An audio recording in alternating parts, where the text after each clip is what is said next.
বয়স মাত্র 18। সবে উচ্চ মাধ্যমিক পরীক্ষা দিয়েছে পাঁশকুড়ার গোপালনগর এলাকার গুড়চাকলি গ্রামের মেয়ে মৌমিতা প্রামাণিক। ছোট থেকেই তার নেশা ছিল ছবি আঁকার।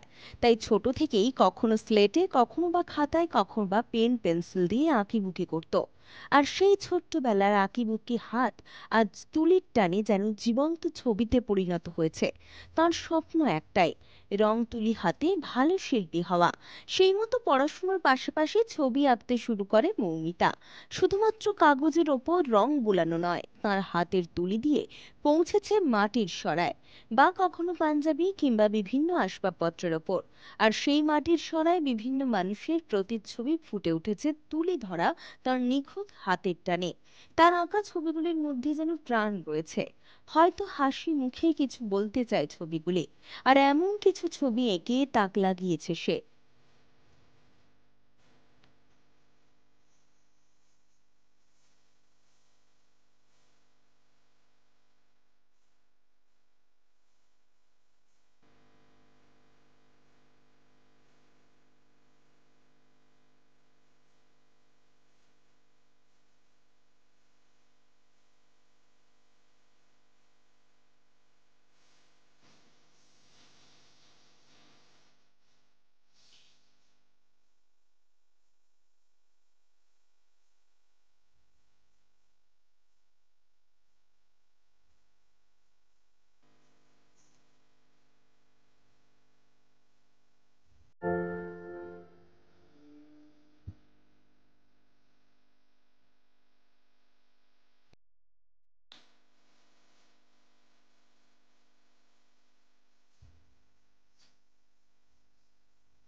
তার বাবা নিমাই প্রামাণিক সরকারি চাকরি করেন। তার মা প্রতিমা প্রামাণিক ঘরের কাজ সামলান।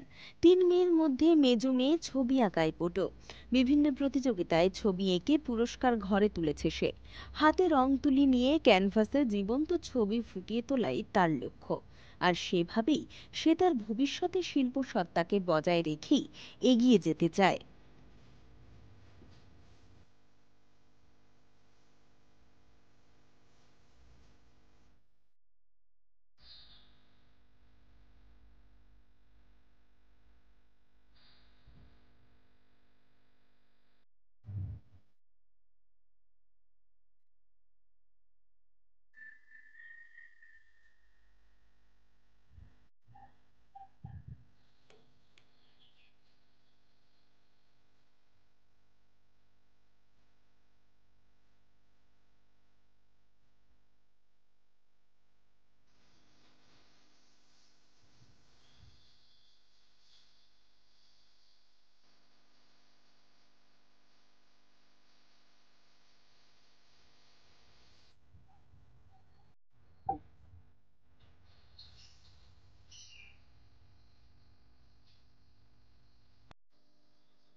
ব্যুরো রিপোর্ট, খবর বিসিবিএস।